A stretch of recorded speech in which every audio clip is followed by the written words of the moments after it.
you can all hear me. So I wanted to start today by going back in time to, does anyone know what this object is here? So this is a female figurine called the Venus of Berekhat-Ram. And it's one of the oldest objects in the world. And we understand it comes from Golan Heights around 230,000 years ago. And it's currently residing at the Israel Museum in Jerusalem. We don't know who created it or why it was created, but we do know that the artist used a flint to shape the head and the arms. And what it shows us that for as long as art exists, artists have always been using the tools available to them. So breakthroughs in painting, printing, or the invention of photography all provided tools for creative expression and have left their mark and continue to leave their mark on culture. Technology has influenced art and vice versa. Art has inspired innovation and pushed the boundaries of technology. And this remains the case today with technologies like virtual reality and what we're here to talk about today, machine learning. So when we talk about machine learning, we don't talk about something that is alien to art. The two, art and technology, the two are intrinsically linked. Both art and technology continue to shape and redefine the world in which we live. And it's a relationship that's continually evolving. And as technology increasingly becomes an extension of ourselves, and machine learning a defining technology of our time, it's important for us to be having conversations like the discussion we're going to have here today. So thanks, Sónar, for having me. So I'm part of the team at Google, which is Google Arts and Culture. And our aim is twofold. It's to kind of make world art and culture accessible to everyone and work with the cultural sector on kind of new digital opportunities and help them make the most of them and new technology, as well as preserving cultural content for the future. And we see, this is very much part of the DNA of Google around kind of making the world's information accessible. Culture is very much part of that. And creativity, as we all know, is an essential part of human life. So we're in a position where we can bring together artworks and cultural organizations globally in one place. And we do this, we have kind of 1,400 partners in over 70 countries now. And everything, we see ourselves as kind of the host, the facilitator. Everything is owned by the respective cultural organization or artist. And now we also have a lab in Paris, and that's where I'm going to kind of focus today in terms of how we're working and connecting directly with artists who are experimenting with technology. And so here is a small snapshot into the kind of working lab, although no one's in there at the moment, in that picture. And I lead kind of creative projects, and it's where we bring at the lab arts and tech communities together. And it's about sharing ideas and exploring new ways to bridge tech and culture. The lab is where my colleague here, Damien Henry, co-invented Google Cardboard, which many of you may know about. And then, as I mentioned, we see ourselves very much as the facilitator. The artist is the creator. And then what happens in between is kind of how we collaborate. And I think there's something interesting around, in terms of when we think about kind of the role of artists in machine learning. I've been having various conversations with a range of artists, from kind of dancers to painters to people who are using kind of technology. It's very much part of their practice, to others where it isn't. And at the weekend, I was having a conversation with a robotic engineer, a music artist. And we were having, because I was talking about machine learning as a tool to aid creativity and as a tool for artists. And he was saying he very much sees it as a collaborator. And I think it's very interesting, and I'm interested to see how artists will work with machine learning as it continues to evolve kind of over time. And whether their approach will be kind of focused around using it as a tool or as a collaborator, and it very much the machine learning being part of having a direct relationship with the outcome. or whether it will be used kind of more so, and how artists will use it as part of informing the creative process. And I'm starting to see some artists, including kind of choreographers and dancers, around thinking about how it can help inform and develop their creative process.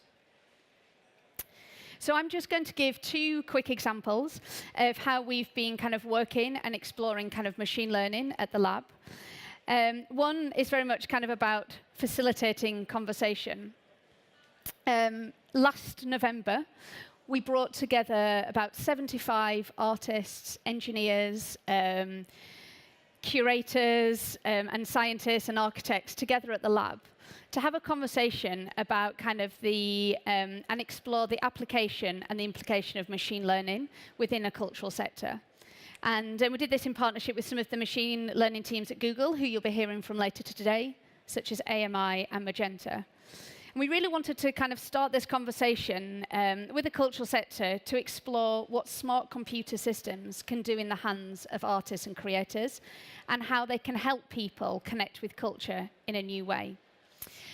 You can see here we had artists and engineers in conversation, which is something so Hans-Ulrich Obrist and Rem Koolhaas said they'd be really interested in kind of a format where we brought together and just had artists and engineers asking each other questions. So I'm just going to show you a very short film, which we haven't actually made public, which shows the kind of highlights of the 2 days.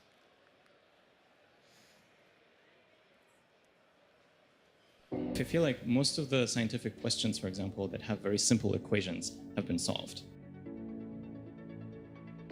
We're left with all the messy, chaotic systems.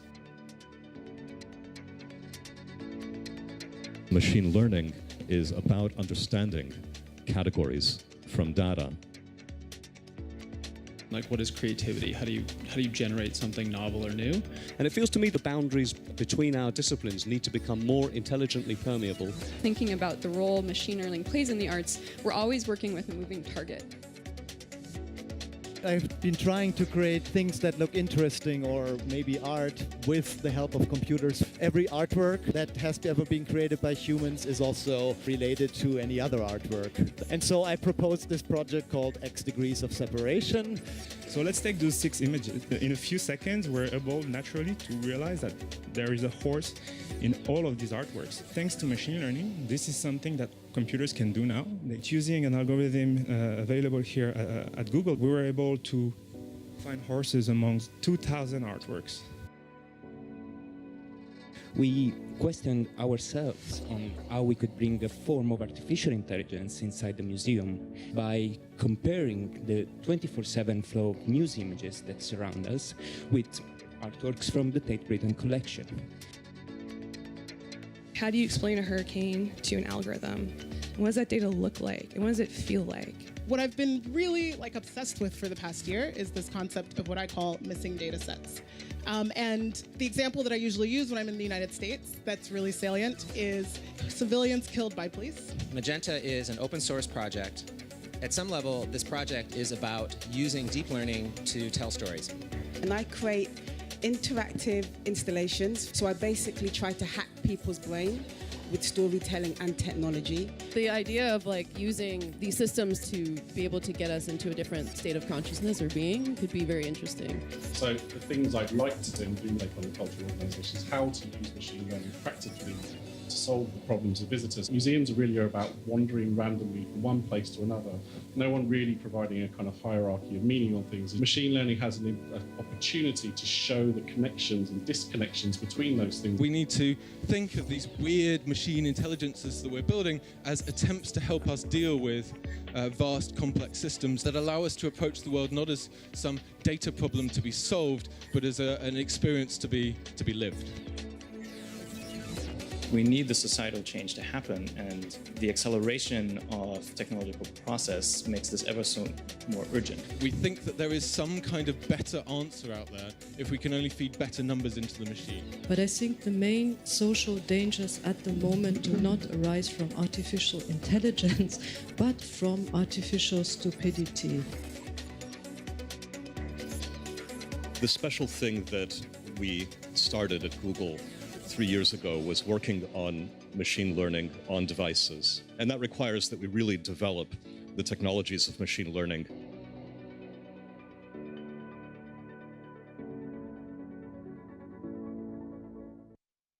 Just gives you a kind of an overview of, and you can see there's a real wide range of discussion that was had over the couple of days.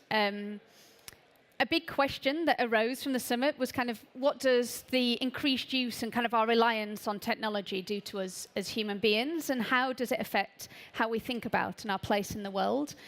And I think kind of artists in the creative community are very uniquely placed to explore these questions. And as you know, they're putting a mirror up to society in terms of how they express kind of the big questions of our time. So just before, I'm just going to quickly, before I invite actually one of our artists in residence to the stage, let me see if this will go on. OK, I can't, it's stuck on there, so I will talk instead. So we also have residences at the lab where we invite artists and creative coders to come and spend some time. And through this, we've kind of developed a few research projects using machine learning. We worked with an artist called Cyril Diagni, who explored kind of taking hundreds of thousands of artworks and exploring how we can kind of navigate through and experience those online. And we've published those kind of on Google Arts and Culture so that people can kind of explore some of the questions we were exploring. So I'm going to now invite up Mario, who was one of our artists in residence. And he's going to talk a bit about some of the experiments he worked on at the lab and some of his other work, and how he sees himself as an artist and within the role of machine learning. Thank you. Thanks. That one. Let me just take a second to set the computer up.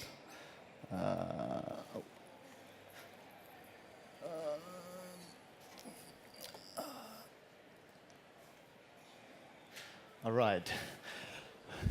Yes.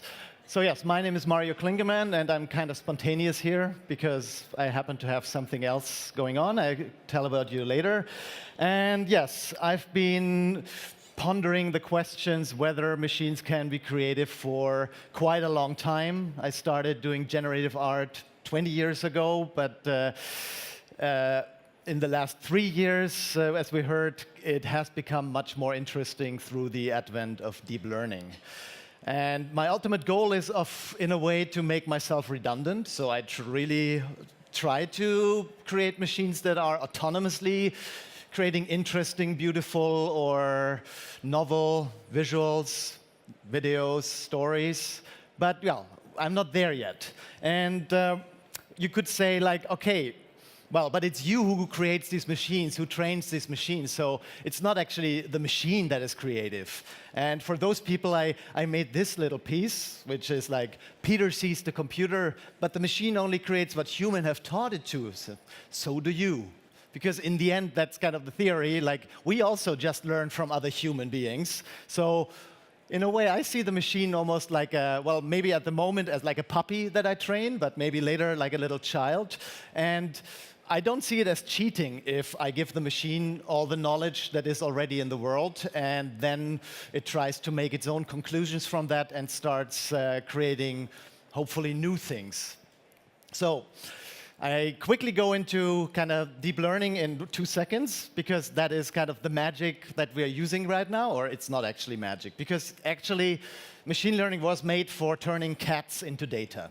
And in order to do that, one of the tools is a so-called convolutional neural network, which takes the image of the cat and runs it through several layers. And in the end, it tells you, yes, there's a cat on the image, or there's a dog, or maybe there's a 10% chance of, I don't know, house.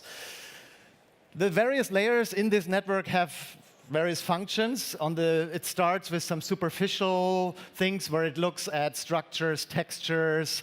Then it gets deeper into more abstract concepts or bigger structures like, oh, eyes and noses or windows. And in the end, it combines these again together and forms something we call a feature vector. And that is for me, which is where the complexity and magic starts to happen, because a feature vector is something like the internal representation that the machine has of whatever we show it or what it sees. And it's something like a coordinate in a multi-dimensional space. And each object takes a certain, like being trained on a certain network, gets a certain point. And these points, different objects, land up in similar areas. It's a multi-dimensional space. You have a hard time to imagine it, but you can project it down to 2D so we can see it. And what you get is then these things that look like landscapes almost. And what actually happens is then the cats end up, or lots of cats end up in the same spot. And of course, other things that look similar, or where the model thinks they are similar, they start clustering together. And that opens up all kinds of interesting approaches to deal with this. So, well, what I want to say, yes, cats also end up in other spaces, so it's not so simple. I was lucky that Google asked me if I was interested in joining them at the lab for a residency, and well, of course I didn't say no, because, as I said, the machines that I want planning to train, they have to get some knowledge about how human culture works, in a way, like what makes an image beautiful, or why is this image art and this is just something banal. So, and right now, I think there are 8 million artifacts, maybe I'm wrong by a few 100,000, cultural artifacts in this database with lots of metadata, so it's really like a treasure trove of culture that I was able to explore. So I proposed this project called X Degrees of Separation, trying to answer the question, like, can I find like a link between any kind of cultural artifact, any two pieces of art, just the same way like we are linked to every other human on the planet by, well, what the theory says, a maximum of 6 steps. Like, I know this person who knows that person, and in the end, I end up with somebody who sells noodles in Shanghai. So the question is, like, how can I do this with artworks? So how are artworks related to each other? And, well, I wanted, of course, I could have gone by the metadata, saying, OK, it's painted by the same artist, it's from the same style, like from the same movement. But I wanted to ask the machine, how do you see it? So it takes the feature vector that is also used in Google image search. So you know the one where you drag an image onto it, and then you get similar other images. Of course, as a normal user, you don't get access to this kind of number. And with the help of Google, I could do that, and then could build this gigantic system where then it's really like a world map, or like a travel map, where I say, how do I get from here to there? And this first was done as an installation, which is in the Cultural Institute, but then we made an online version. And so here are some examples. So this is how I get from the painting on the left to the one on the right. And, well, a human would probably not make that kind of steps, but you can see there is, well, there's the face, the coloration changes, the pose changes, the whole, the way it's cropped, and in the end, and you can definitely see some gradient going on. And it can work with any object. So how do I get from this vase to this bottle, staying within the blue dimensions? What I find interesting about it is that, well, if we go to a museum, or if everybody, like, you know maybe your favorite 200 paintings or 50 artists, but there's so much culture being made, or so much art that you have never heard of. And this mechanism allows you to also, like, allows for serendipity. So while you might start with 2 images that you know, in between you might find something that you actually find very interesting, want to know more about, and that you have never heard about. So a few more. I wanted to show it. So this is the online version, and so this is how it works. So you can pick between any start image and, let's say, the dancer, and then it will find a link between them. Let's see how it looks. So the interesting part is, of course, the machine has its own representation of, like, what's important in an image and what is not. So it definitely goes through all these dimensions. It says it stays within the person dimension, for example, and in this case, for some strange reason, whatever, it still it increases the number of persons. But here, so in the end, it's just a beautiful tool to explore this and maybe get an idea like, okay, well, the machine definitely cares more about the background than the foreground, so maybe I have to improve that process. So it's also a back and forth. So I'm learning how the machine learns and then try to improve it so maybe it produces more things that I might like. But of course, I'm also trying not just to analyze what's being made, but to generate, well, to make the machine generate new things. And as I told you before, there is this latent space. This is this kind of internal universe that the neural network generates. And so the process of generating with neural networks I call now neurography, which is kind of a hybrid between photography and, well, neural. So because when I'm doing art there, I'm more like a photographer traveling that space, looking for interesting ways to frame it. Like somebody would go in nature, I go into these spaces and see what I find. So one thing I can do is, for example, take an untrained network, which is totally random, and run it backwards. And then it starts to generate these really abstract visuals, but they are not like noise. That is what's interesting. They are, sometimes we think we recognize something here. Well, I don't know, this, you would probably also say it looks like some kind of chicken or so. But yeah, that's the interesting part. So the machine generates something, but in the end, it's still a human who has to look at it and decide if they like it or not, if it's interesting or not. Because yes, the machines don't create for other machines. Well, maybe Darius has to say something about that later. And you can even travel through that space smoothly. So in this case, you can imagine there's this virtual dot which travels through many dimensions and shows you what it sees now. Again, because this model was random, you will never see anything that is actually something real. So if you want to get reality into it, you will have to start it with images from the real world. So, well, one idea to get more a human element into it that we can relate to was I tried to make the machine generate faces for me.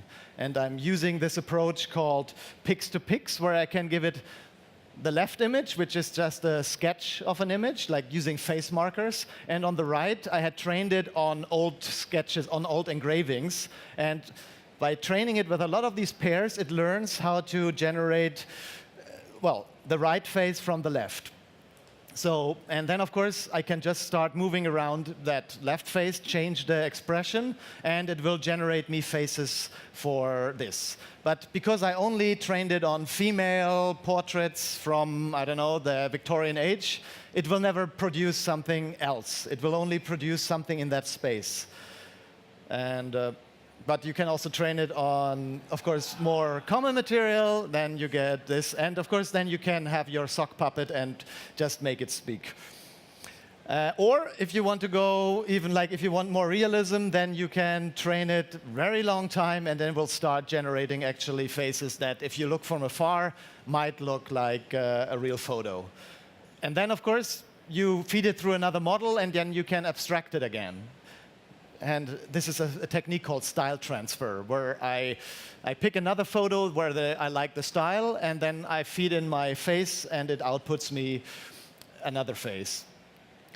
And now I come to the last thing, which is a project that I will be showing here, is again like going back from the face to the entire human pose. I was wondering if I can train another model where I give it a stick figure, really like the basic, like just this is the arms, the heads, and the legs, and then it asks it to produce me an output which, well, looks interesting, let's say that. So the first thing what I did, I started by harvesting poses from photos from the internet. So there's a neural net, you give it a photo where there's a person on it, and what it will return you is a little figure that tells like a sketch of the figure. And the first thing what I can do is I take all these still images and just interpolate between them. So the motion that you see is actually not from a video, but just randomly going through this pose space where it generates new poses. And in the next approach, then what I trained the model on these pairings between photos and the stick figure. And it's a bit small, but you can see on the left top, you see, well, it's a selfie pose, I guess, and this is the output it generates. And so all I do is randomize the poses or control the poses, and in the end, it will output me all these things that, well, they look like art, I would say. I mean, not sure if it's art yet, but they definitely resemble something where you could say, boom, I could imagine seeing this in a gallery too. And again, I have it's never getting too concrete, but I guess that's the beauty of it. So you have a lot of room for interpretation in there.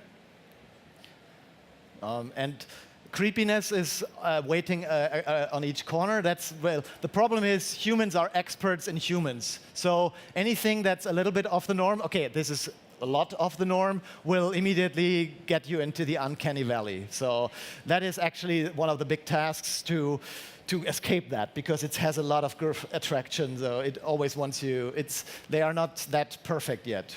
So another one, this, and well, so for me, the process, I'm becoming more like a curator of the machine. So or like a cook. I haven't decided yet. So it's a bit like cooking, because I know all the ingredients as I put into it. Then I have various ways of stirring and changing the temperature. But in the end, the machine will output me a lot of results, and I have to make the decision to pick the ones I like and the ones that I think are just not interesting or too random. So over there at booth number 1, I'm doing a collaboration with Albert Bark-Duran, who, well, we have created a lot of poses, and the machine has output a painting, and he is actually now painting, like creating a painting of what the machine has output, which looks like this. So, thank you. That's it.